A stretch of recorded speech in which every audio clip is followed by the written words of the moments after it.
Welcome to today's video.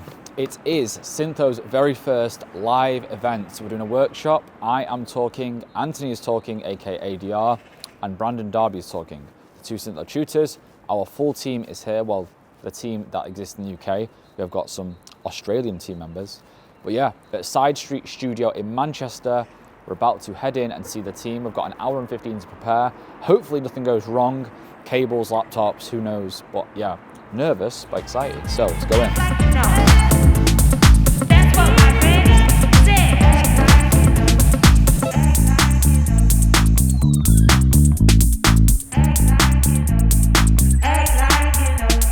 Can monitor it, like you unmute the track so it'll just come through like this. So are we going to use like my handheld mic? If you can do, yeah. Speakers are connected after a short panic. Not sure what the problem was. What was it in the end? Just drivers? Yeah, just get drivers. Install some drivers, all good. Nearly had a heart attack when they came on. Now it's mic check 1, 2. I think that should be sweet. And yeah, honestly, it looks unreal. So when I came to view the space, it was just empty room. Quite like, obviously the floor, it's quite concrete industrial vibes. So with these chairs, TV in there, sofa, some speakers, it's nice and cozy. So recommend coming to Side Street Studios regardless of what's going on there. It's a good spot. Plan now is, I think we've got 45 minutes, 50 minutes till kick off. I will be kicking things off myself on the mic. And yeah, just keep getting some content and making sure we make a movie. I can't quite put my finger on, you know what I mean? Like, well, it's nice. Talk about that though, 'cause I think them kind of things like that, that's like the mystery of it's it. good to know. Yeah. But like you can say about hardware, imperfections. Yeah, exactly. I And that's think where you part got of it, those isn't it? chords You know? from, like, I've recreated on a synth, but I've seen stuff online where you like sampled an old tune, but then it sounds like a synth. You know what I mean? It's weird. Myth, mate. The myths of the music, but like that's the good shit in it. Right, let's just check those M1. Looking funny that Redux glue compressor. Yeah, mate. Yeah. 3 laser Redux. Right, that's all good. Alright, Sweet. I'll take that out, right? Yeah, really rumble. Yeah, just if you have it like actually on the thing, then we won't need to like swap hard drives. Or Yeah, cool, anything. man. So that Syntho code we've got there is on you.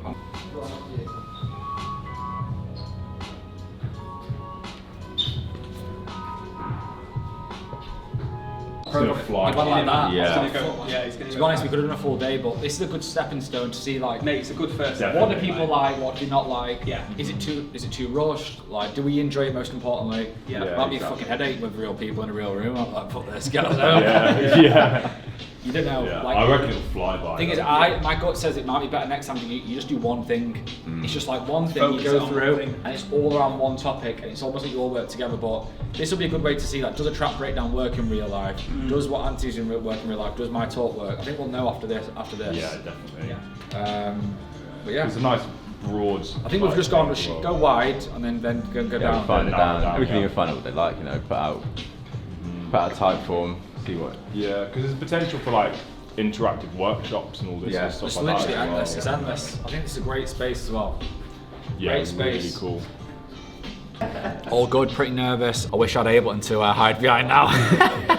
But yeah, I've got these cards instead because I'm talking, no screens, just got a little presentation. But high pressure moments make you feel alive, so I'm excited. I'm obviously like scared, but you know, there's no pause button, there's no retake, there's nothing, just here in the moment. So I want to live my life more in the moment. So this is a good exercise. Oh, that's ready to go, that one.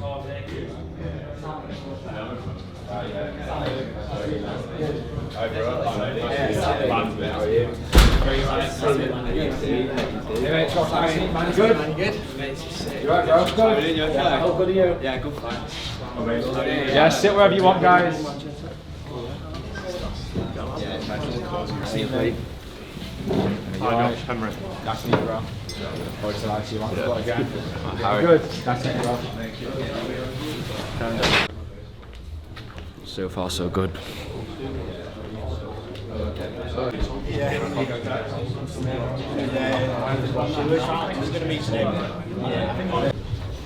So guys, welcome to Syntho's very first live event.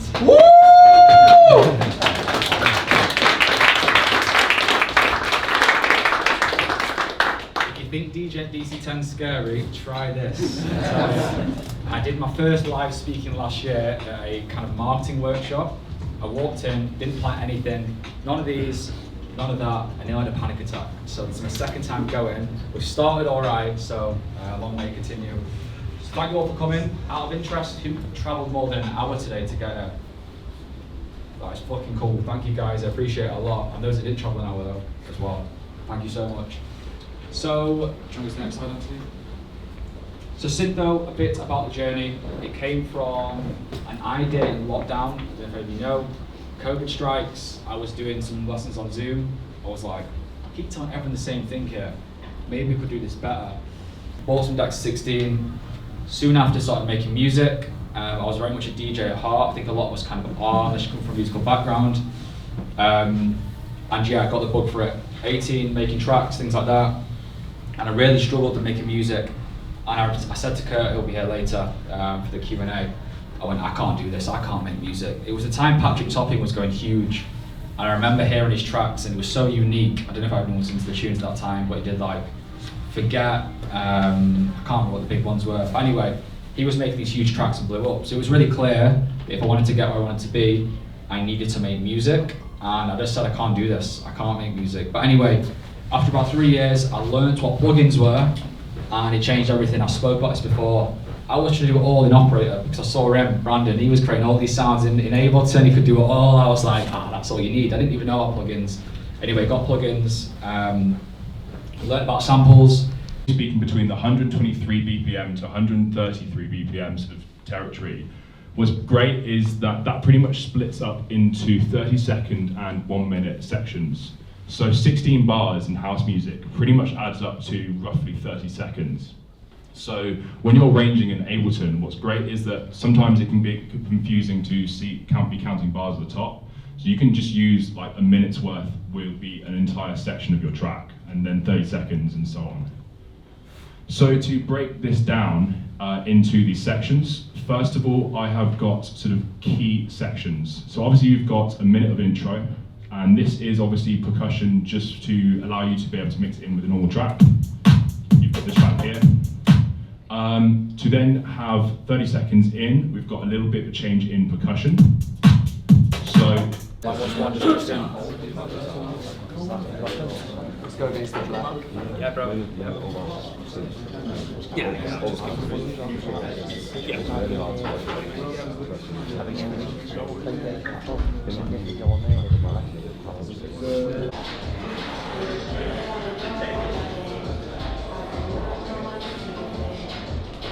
Good start. So that's on the kick there, then we're finally finishing off with a glue compressor just to tie everything together. So if I just quickly A-B that, just so you can get an idea. So that's no effects. Bring the effects up.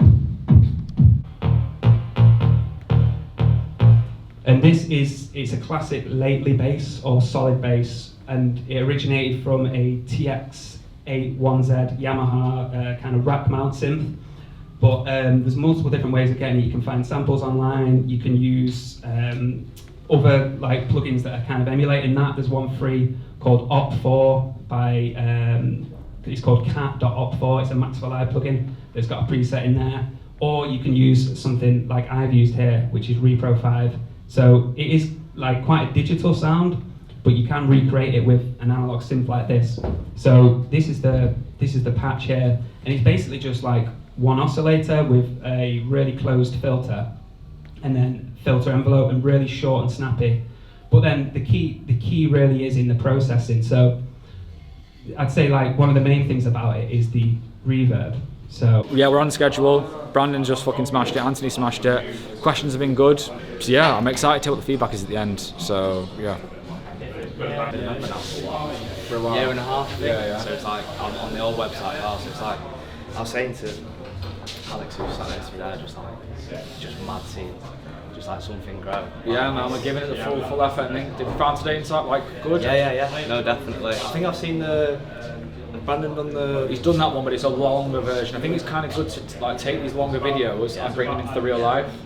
But yeah, it's good, man. I think you could even do, for example, like you could just do one thing, 3 hours on one kind of thing, like you build a track together. Do you know what I mean? There's a lot of ways to go around it, but yeah, it's cool, man. No, it is cool. Really cool. From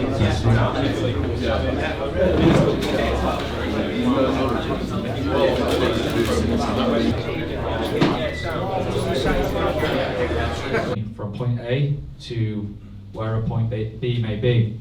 So we've come up with these three pillars: learn, produce, release. Learn is this stage where you are doing the beginner's course, learning what a compressor is, learning what a delay, them kind of things. So learn's quite self-explanatory, but then we want to bring you from learn and go to produce. So produce is where you're watching the tracks from scratch, you're watching track breakdowns, you're making music yourself, you're starting to get into that flow, and you know at this point, okay, I can use Ableton, I'm pretty comfortable, and you start to turn your creative ideas into a reality. And then once we can get you from produce, it's then release time. And release is really where we can start to build a career. And in the release bit, you know, you've got your mixing, how to 10 demos, what I'm talking about now, giving you practical information with how you can actually take music you've made and go and release it. So TikTok and Instagram, it's $1 million question. I always get asked, how do you use it and what do you use it for and all this kind of stuff. And I've listed some ideas here with my varied TikTok feed that Sean picked the moments from, not me, but anyway. So share everyday moments. Who in this room has put a story up today of what they're doing? Not bad, not bad. Such easy wins. And something I spoke about in my story last week was that Instagram is now used with two tools mostly. It's stories and DMs. So like we all get fixated with what should we put on the grid. The grid's quite overwhelming. It's there forever. Your story's gone in 24 hours, but that's why everyone uses it. Everyone in here, I'm sure, scrolls through my Q&As when I do them. And if you're not utilizing that, it's a huge opportunity to do so. So yeah, share everyday moments. And I think just the little mundane things that you think are insignificant are the things people relate with and resonate with and make you feel like a normal human. And documenting the journey, it's something I always talk about. We hear it all the time. What does it actually mean? You know, making a track, you're struggling with this kind of thing. What do you think of this? I've just done this, all them kind of things. And third, engaging with others' content. I know Zach in here was a big advocate of this when he joined the team. He spoke about commenting, and I never thought about this before. And you know, it made so much sense. When someone comments on your thing, you think, oh, he's sound, I like him. Or if it's a female, usually blokes when it's music related. But yeah, when the engagement theirs, you're more likely to go and comment on theirs, you might follow them back, and you can create conversation on your posts. And like I mentioned earlier, using stories and DMs on Instagram. And another thing with TikTok is treat it like an Instagram story. So I think I do speak about this later in the actual slides, but something which scared me for a while with Syntho was, this is genuinely what I thought. I thought by uploading these kind of music production tutorials, I would almost become less cool as an artist. And someone asked me that once, and I was like, shit, maybe I shouldn't be doing this kind of thing. And the same with the fitness, I was like, does it become distracting to what I do?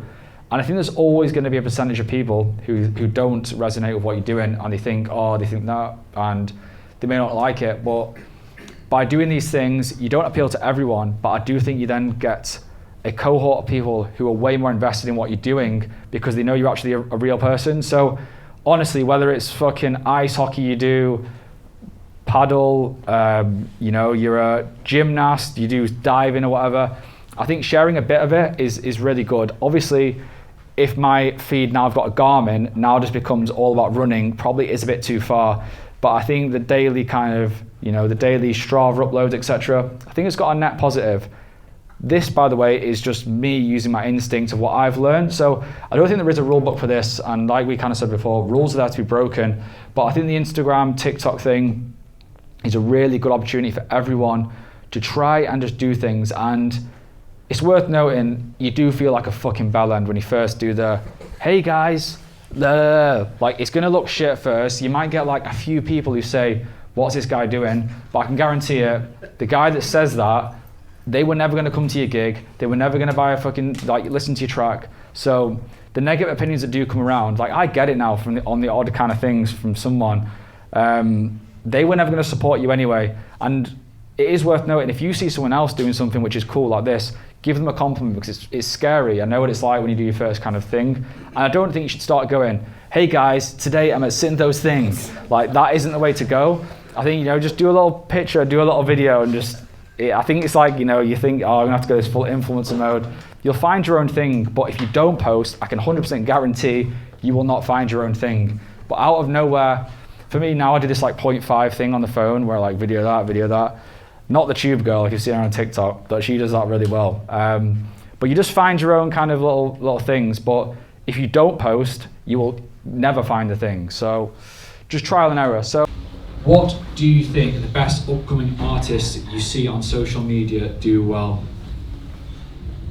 I think it comes back to what one of your slides just said there. It's about being yourself, because no one else can be you. So presenting yourself, allowing people to understand you as a character and you as a person goes a lot deeper than just the music. Obviously the music needs to be good as well.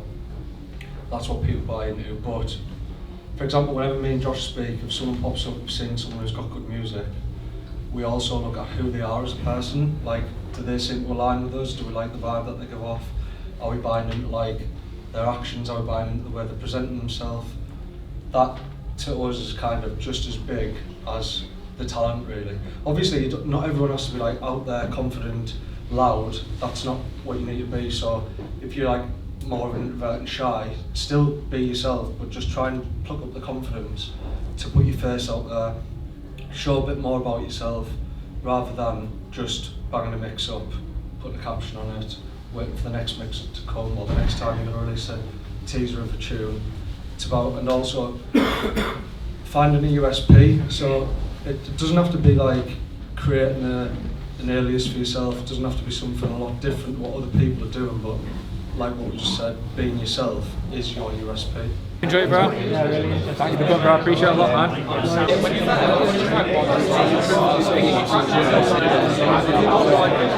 Yeah. The order was good. Yeah. I think it's good to do the techie stuff at the start. Yeah. When they're more, and then there's the casual stuff bit towards the end. Definitely, mate. Yeah, definitely. I think people are a bit more like relaxed and chilling. The amount of time's good as well. I think 30 minutes is the right amount of time for one. How long was mine? I didn't even know. Yeah, I didn't even check. I mean, that's the right amount of time before it's like. You kind of want to keep moving quick when you're in person. Yeah. What's something valuable that you've learned today? So I took away the marketing yourself this year as an artist, how to use social media to brand yourself. I thought that was very insightful. Also ADR's arrangement techniques, really enjoyed them. It's made me feel like I want to go home now and arrange my track. Yeah, it's been really good to meet the faces behind the videos as well, the teacher as well. So I feel like you're more connected with Sympho as well as a guidance. So yeah, really enjoyed it. Nice one, brother. Yeah, Thank you. Peace. Where have you come from today? Coventry. How far is that? 2 hours away, 2 hours. And what's the most valuable thing you've learned from Syntho workshop today? Oh, essentially about marketing myself, definitely. Marketing myself is a key thing, especially running my own event as well. So it's a lot about recycling information and now implementing it myself. Nice one, brother. Sick.